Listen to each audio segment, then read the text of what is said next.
આજની ધર્મકથા. પ્રણામ. વિક્રમાદિત્ય હેમુ આ નામ હેઠળ આપણે એક એવા કથાનકની દિશામાં છીએ કે જે દિશાએ હજી સુધી આ નામની સાર્થકતા થાય એવી ગતિ પકડી નથી. પેલા જતીજીનું હેમરાજ શેઠ પાસે આવવું, હેમરાજ શેઠનું શેરશાહ પાસે જવું, શેરશાહ સાથે લડી અને હુમાયુને પરાસ્ત કરવો, બંગાળ જીતવું અને ત્યારબાદ દિલ્હીની ગાદી જીતવી, શેરશાહને પ્રતિષ્ઠિત કરવો ગાદી ઉપર અને હેમરાજ શાહનું પરિવાર સાથે રેવાડી ગામમાં આવી જવું. આ આખી કથાના સારરૂપ આટલીક વાતોની અંદરમાં ક્યાંય પણ આ હેમરાજ શેઠ કે જેને હેમુ કહેવામાં આવ્યા છે એ વિક્રમાદિત્ય બને છે એની કથા શરૂ જ નથી થતી. અને આ આખી કથાનું, આ કથાનકના નાયકનું સૌથી શ્રેષ્ઠતમ ચરિત્ર જ આ છે કે એ જૈન હતા અને જૈનત્વની એમનામાં જે સમજણ હતી એ સાંગોપાંગ એમનામાં ઊંડી ઉતરેલી હતી. ઋષભદેવ ભગવાનની પાસે જ્યારે લોકો જાય છે, યુગલિકો, કે ભગવાન અમારે કલ્પવૃક્ષ હવે અમારી ભૂખ સંતોષતું નથી તો તમે કંઈક રસ્તો આપો, તો ભગવાન ધન ધાન્ય વગેરે વાપરવા કહે છે. પછી એ લોકોને લાગે છે કે આ તો કાચા છે, તો ભગવાન દેખાડે છે કે જો આ દાવાનળ સળગ્યો છે એની અંદરમાં એને થોડું પકવી દો. પછી ખબર પડે છે કે એ તો સળગી જાય છે, આખું ખાઈ જાય છે દાવાનળ. પાછી કમ્પ્લેન લઈને જાય છે. પાછું ભગવાન કહે છે કે એને એક પાત્રમાં રાખીને કરો, પાત્ર બનાવડાવતા શીખવાડે છે. પાછું એ લોકો કહે છે કે ભગવાન આ પણ નથી, કારણ કે આ અગ્નિ તો આપણા નિયંત્રણમાં નથી. પછી ભગવાન ચકમકના પથ્થરથી અગ્નિનું પ્રગટીકરણ શીખવાડે છે. એમાં પણ બધા લોકોને સફળતા નથી મળતી અને પછી પ્રભુ અગ્નિના દ્વારા ચૂલો પ્રગટાવી અને રસોઈ કરતા રાજા ઋષભ શીખવાડે છે. આ આખી ઘટનાના અંતે આપણને એવું લાગે કે જો રાજા ઋષભને અવધિજ્ઞાન હતું જ અને એમને ખબર જ હતી કે આ રીતે જમવાનું થવાનું છે, તો એમણે સૌથી પહેલાં કેમ ન કર્યું? કેમ આટલા બધા આટાફેરા કરાવડાવ્યા? અને એનો બહુ સ્પષ્ટ જવાબ હોય છે, કારણ કે પ્રભુ એવું ઈચ્છતા હતા. પ્રભુ એ એવા મતના હતા અને એવો મત પ્રસરાવવા માંગતા હતા કે જરૂર ન પડે ત્યાં સુધી કોઈ પણ મોટું પાપ ન કરવું. જો નાના પાપથી તમારું કામ થઈ શકે છે તો મોટું પાપ ન લેવું.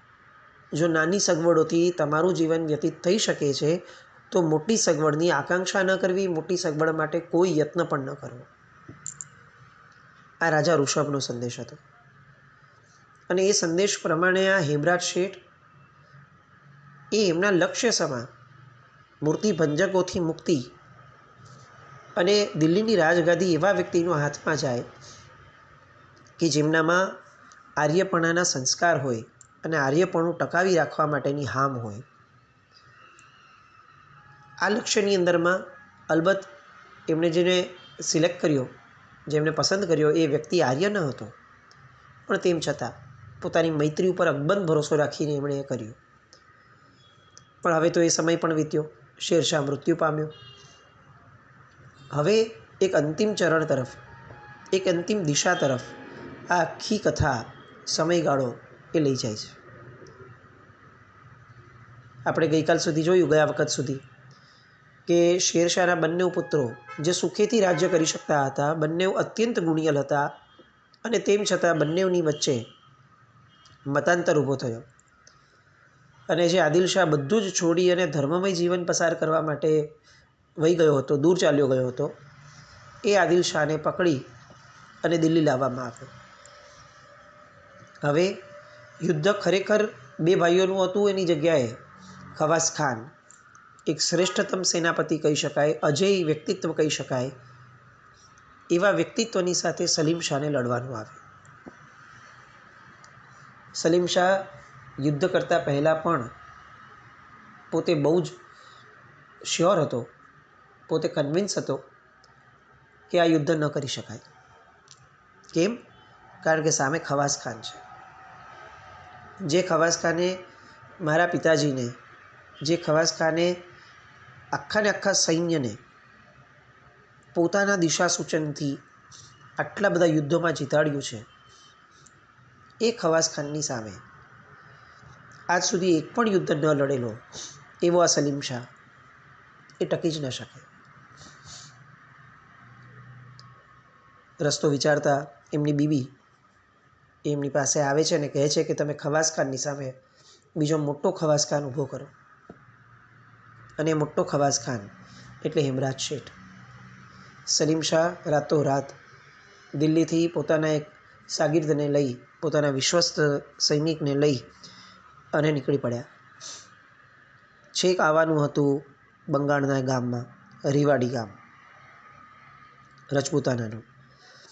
અને એ ગામની અંદરમાં જ્યાં હેમરાજ શેઠ રહેતા હતા ત્યાં પહોંચતા પહોંચતા રાત્રિનો અંધકારનો સમય થયો. કેટલાક લોકો, જાણે છેલ્લા લોકો બચ્યા હોય એવા કેટલાક લોકો ચોરે ને ચોટે ઊભા હોય. એમાંના 2-3 જણા દેખાણા. હજી ઘોડેસવાર કંઈક પૂછે, કારણ કે એ તો પોતાની ઓળખ છુપાવીને આવ્યા છે. ઘોડેસવાર કંઈક પૂછે એ પહેલાં લોકોએ સામેથી પૂછ્યું, હેમરાજ શેઠના ઘરે જવું છે? જો એમની હવેલી ત્યાં છે. બધાને આશ્ચર્ય થયું બંને જણને કે આપણે તો કંઈ પૂછ્યું પણ નથી, એમને કઈ રીતે ખબર પડી હશે? પણ સાથે રહેલો વિશ્વસ્ત સૈનિક ચતુર હતો અને એ પોતાના માલિકને સમજાવે છે કે માલિક, આ ગામની અંદરમાં કોણ આગંતુક આવવાનું? એમાં પણ આવી રીતે ઘોડા પર બીજી બધી રીતે કોણ આવતું હશે? પણ જ્યારે ગામની અંદરમાં કોઈ એક બહુ જ વિશિષ્ટ વ્યક્તિ આવી જાય ત્યારે લોકો એ સ્વીકારી લે કે આ વિશિષ્ટ વ્યક્તિને મળવા માટે જે આવે એ બધા જ એમની વિશિષ્ટતા અંતે એમના જ ઘર આગળ સમાપ્ત થવાની. એટલે સામાન્ય લોકોની આ સમજણ છે કે જેટલું પણ અસામાન્ય દેખાય એ બધું જ અસામાન્ય વ્યક્તિઓના આધારે જ છે એ સ્વીકારી અને એ જ દિશા તરફ મોકલી દે. એ બંને એટલે આ ન્યાયે રેવડી ગામના પશ્ચિમ ભાગમાં શ્રેષ્ઠી રાજપાલજીની જે હવેલી આવી હતી, જે હવેલીની ચારે બાજુ મજબૂત દિવાલ ખડી કરવામાં આવી હતી, જાણે નાનો એવો ગઢ રચ્યો હોય એવી રીતનું એ સ્ટ્રક્ચર. ચારે બાજુ સુંદર લતા મંડપો, ફુવારાઓ, વિરામ સ્થાનોની વચ્ચે લાલ પથ્થરનો મહાલય. મહાલયની નકશી પણ પાછી અદ્ભુત. મરુભૂમિના વા વંટોળને શાંત કરે એવા ઊંચા વૃક્ષો એ ગાઢ દિવાલની અંદર જાણે ડોક્યું કરતા હોય એવું દ્રશ્ય. અને સુગંધીવાળાના પડદાઓ લટકેલા દેખાય. એક તરફ પશુઓની શાળા, એમાં હાથી, ઘોડા, ગાય વગેરે પશુઓ. બીજી તરફ નોકરોને રહેવાના નાના નાના ખંડ. આખો દિવસ રજપૂતાનામાં ગરમ ગરમ પવન ફૂંકાય અને એના કારણે ધૂળના ગોટે ગોટા આકાશને આંધળું બનાવી દે એવી સ્થિતિ. પણ આ તો રાત્રિનો સમય, વસંત ઋતુનો સમય. અને જાણે ગ્રીષ્મ ઋતુ એ પોતે અકળાઈ ગયું હોય એવો સમય. અને આ અંદર જે રહેલા એ બધા જ લોકો ઉદ્યાનમાં આવીને બહાર બેઠા હતા. આકાશના તારાઓ સાથે હરીફાઈ કરતા હોય એવી રીતે આકાશના તારાની સાથે એ સુદૃશ્ય નયન મિલાવી અને રમત રમતા હતા, હરીફાઈ કરતા હતા. પવનની પાંખોથી દૂર દૂર દૂર વાતાવરણને જાણે જોવા માટે બેસ્યા હોય એ રીતે કેટલાક વ્યક્તિઓ ઘરના એ બહાર બેઠા હતા. 2 ભાગ હતા. કેટલીક બાજુ અલગ વ્યક્તિઓ બેઠા હતા અને કેટલીક બાજુ 2 પુરુષો બેઠા હતા. રાત્રિના સમયની અંદરમાં એ 2 પુરુષો એમને બેઠેલા દેખાણા. આ બાજુ તો આવ્યા આ લોકો. હવે દિવાલથી અંદર જવા માટેનો રસ્તો એ જુએ, ગોતે અને અંદર જાય એ પહેલાં એમને 2 જણની વાતો સાંભળી, સલીમ ખાન અને એના સૈનિકે. એ બંને જણ એટલે હેમરાજ શેઠ અને રાજપાટ શેઠ હતા. બેઠા હતા અને બંને વાતો કરતા હતા. એ જ દિવસે બપોરે, જે રાત્રિની આ વાત છે, એ જ દિવસે બપોરે પેલા જતીજી જે દિલ્હી ખાતે આવ્યા હતા એ જતીજી ફરી અહીંયા આવ્યા હતા. અને જતીજી સાથે ગાઢ ચર્ચાઓ થઈ, બધી પરિસ્થિતિનું આકલન થયું અને ખ્યાલ આવ્યો કે હવે શેરશાહ વગરની આ પરિસ્થિતિ એ બહુ જ જોખમી છે. બંનેમાંથી એક પણ દીકરાઓ એ હવે હેમરાજ શેઠે મૂકેલા વિશ્વાસને કાયમ મૂકી શકે એવા નથી. નંબર 1. અને નંબર 2, ક્યારે પણ જનૂનની અંદરમાં ફસાય અને જે કામ મોગલોએ કર્યું હતું એ જ કામ તરફ આગળ વધી જશે, આ ભય બીજો. રાજપાલ શેઠ હજી પણ પોતાના મત પર કાયમ હતા. એમણે બહુ સરસ રીતે પહેલાં જતીજી સાથે ડિસ્કશન કર્યું હતું. જ્યારે જતીજીએ કહ્યું હતું કે આપણે ગાદી ઉપર ફરીથી જાતે બેસીએ હવે, અને બેસી અને પ્રજાને એક નવો ધર્મ, નવો આયામ આપીએ. જો પ્રજાની અંદરમાં અલગ અલગ ધર્મોના કારણે હવે ભાગલા થતા જાય છે, કેટલીક પ્રજા ઓરિજિનલ જે હિન્દુત્વવાળી હતી, આર્ય પ્રજા હતી, હવે આ નવી પ્રજા કે જે બહારથી આવી છે એના દ્વારા નવી પ્રજા જે અહીંયાની વટલાઈ છે, એ બધી પ્રજાઓ હવે અંદર જો ચડસાચડસી કરવા લાગી હોય તો જતીજીનો મત એવો હતો કે એક નવો ધર્મ ઊભો કરીએ. રાજપાલજીએ પૂછ્યું કે કયો ધર્મ? અને ત્યારે એમણે એમ કહ્યું કે રાષ્ટ્રધર્મ. અને ત્યારે રાજપાલજી એમણે જે વાતો કરી એનો સારાંશ હવે એ અત્યારે અહીંયા રાત્રિના સમયે નીરવ શાંતિમાં બેસીને બાપ દીકરો જે વાત કરી રહ્યા છે એમાં રાજપાલજી હેમરાજ શેઠને કહે છે કે જો હેમરાજ, મારું બહુ સ્પષ્ટ માનવું છે કે માનવીએ રાજકારણથી દૂર જ રહેવું જોઈએ. કારણ કે રાજ સુધારણા એ દરેક વ્યક્તિનું કામ નથી, પણ દરેક વ્યક્તિનું એક કામ એ બની જ શકે છે, અને એ છે લોક સુધારણા. તું થડને પકડી અને થડને સુધારવા માંગીશ તો નહીં થાય. તું મૂળને પકડ. રાજાઓ શાંત થાય, સારા થાય કે ન થાય એની બહુ પરવા કરવા જેવી નથી, પણ જ્યાં સુધી આ નિષ્પ્રાણ આર્યો, આ જગતના આર્ય પ્રજા છે આ દેશની, એના પોતાનામાં જ્યાં સુધી પ્રાણ નહીં પુરાય ત્યાં સુધી તારો આ બધો પ્રયત્ન નિષ્ફળ જશે. એક વસ્તુ સમજ, 100 બકરા હોય ને એની ઉપર એક સિંહ રાજ કરી શકે, પણ જ્યારે એક સિંહ ઊભો થશે ને ત્યારે એની પર કોઈ બીજો સિંહ રાજ નહીં કરી શકે. એને એટલે જ આર્ય સંસ્કૃતિની અંદરમાં સાધુ સંતોને સૌથી મહત્ત્વનું કામ આ સોંપ્યું છે કે તમે ગામડાઓને સચેતન કરો.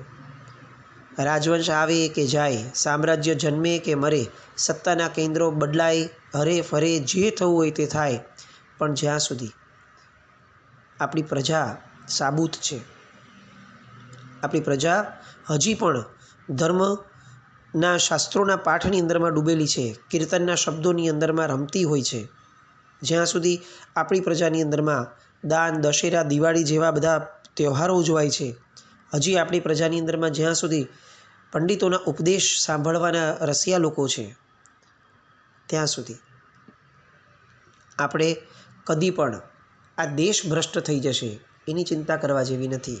આ દેશના લોકોને એક દિશા આપવા જેવી છે. આપણે હંમેશા દેશ બદલાવવાની વાત કરીએ છીએ, જે બહુ દુષ્કર છે.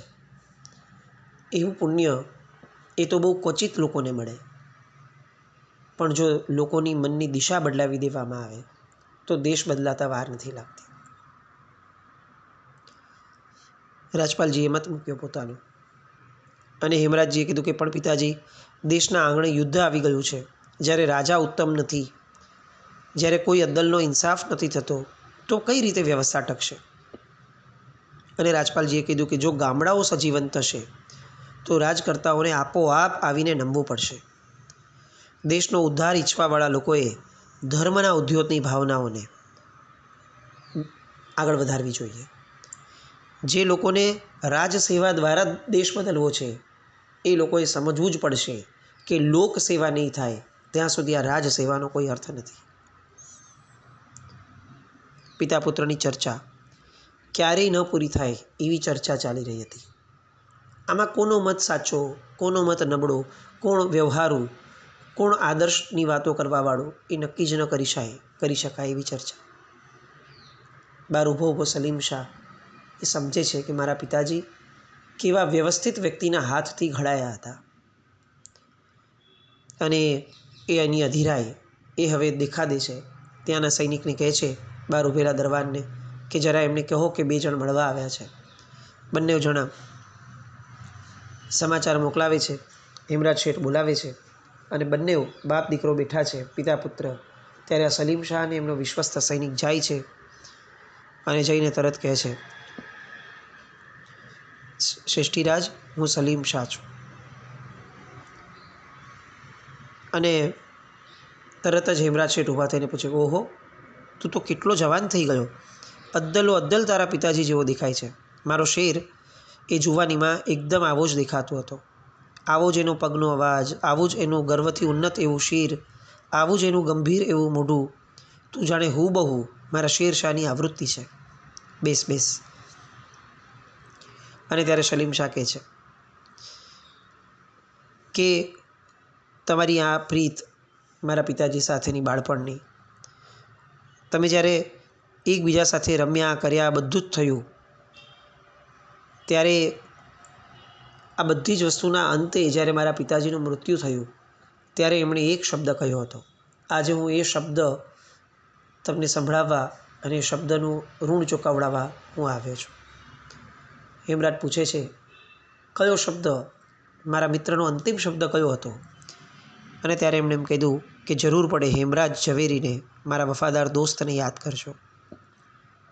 અને આજે જરૂર પડી છે. તમને યાદ કરવા માટે આટલો વિકટ પંથ ખેડીને આવ્યો છું.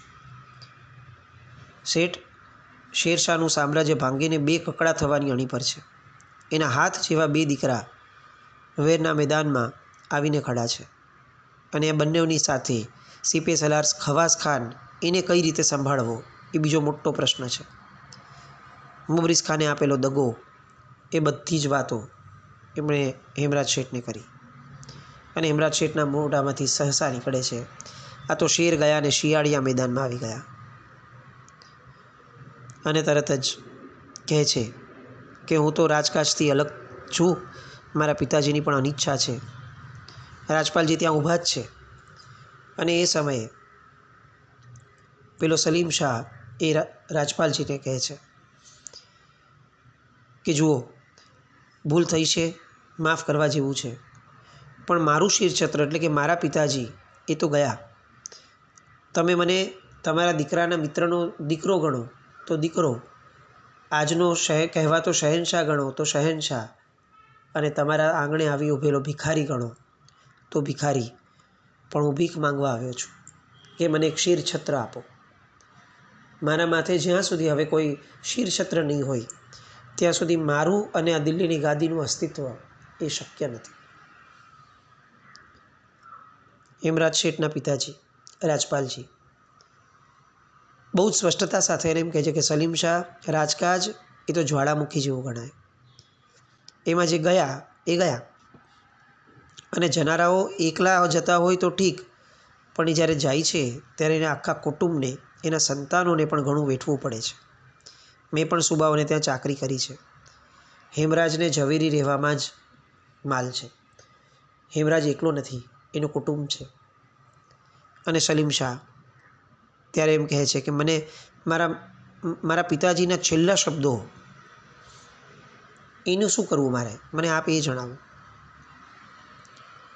અને ફરીથી રાજપાલજી કહે છે કે જુઓ, તમારા પિતાજી મર્યા અને એમણે તમારા માથે ભાર મૂક્યો. આજે એ ભારની અંદરમાં પડેલા તમે એ કેટલો ભાર અનુભવો છો. રાજકારણ માત્ર એ ભાર છે, સત્તા માત્ર એ ભાર જ છે. હવે સામે ચડીને હું મારા દીકરાને એ ભારમાં કેમ નાખું? અને સલીમ શાહ કહે છે કે આજે તોફાન આવી પડેલી આંધી જે છે, બસ એને ખાલી પૂરી થવા દો. પછી તમે કહેશો તો હું શ્રેષ્ઠીને આ બજાર દારોગાના પદે મૂકી દઈશ. એમની સલાહ પ્રમાણે હું મારા પ્રાણમાં પ્રાણ પૂરીશ. પણ જૂના સંબંધને વિસાર્યા વિના, ભૂલ્યા વિના આપ કૃપા કરી મને હેમરાજ શેઠનું શિરછત્ર મને આપો.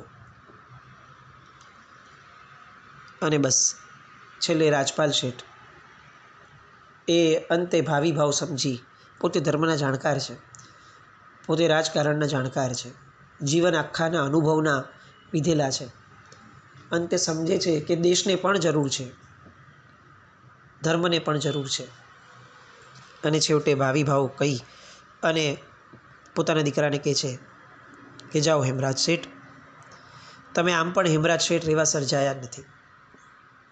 જેની માટે તમારું સર્જન થયું છે, જે તમારું અવતાર કાર્ય છે, એ કરવા માટે હું તમને રજા આપું છું. પેલી બાજુ કુંદન વગેરે બેઠા હતા. એ બંને પાસે તો જ્યારે પોતાના ઘરના વડીલે કહી દીધું છે એટલે એમના મનમાં વિકલ્પ થવાનો પ્રશ્ન નથી. કુંદન દેવીને મળવા જાય છે અને ત્યારે કુંદન દેવી પણ એ જ શબ્દ કહે છે કે જેમની સાથે પિતાના આશીર્વાદ છે એમની સાથે પોતાની પત્નીના શુભેચ્છાના શબ્દો એ રહેવાના જ. પણ એટલું ચોક્કસ યાદ રાખજો કે હું કોઈ સામાન્ય સ્ત્રીની જેમ તમારી રાહ જોવામાં જીવન નહીં વિતાવી દઉં. હું ચોક્કસપણે તમને દ્રઢપણે કહું છું કે હું રાહ જોવા સર્જાઈ નથી. હું રજપૂતાણી છું અને વિરલ રજપૂતાણી છું. તમારે આવવું જ પડશે વહેલી તકે. એ દ્રઢ સંકલ્પ આપીને જાઓ. અને હેમરાજ શેઠ બહુ ખુમારીપૂર્વક પોતાના પરિવારજનોએ પોતાને આપેલી આ રજામંદીને સ્વીકારી અને હવે જંગના મેદાનની અંદરમાં કૂદી પડવા માટે સલીમ શાહની સાથે જાય છે. અને એ ઝવેરી એ હવે યુદ્ધનો દેવતા કઈ રીતે બને છે એની વાત માટે ફરીથી આવતીકાલે મળીએ.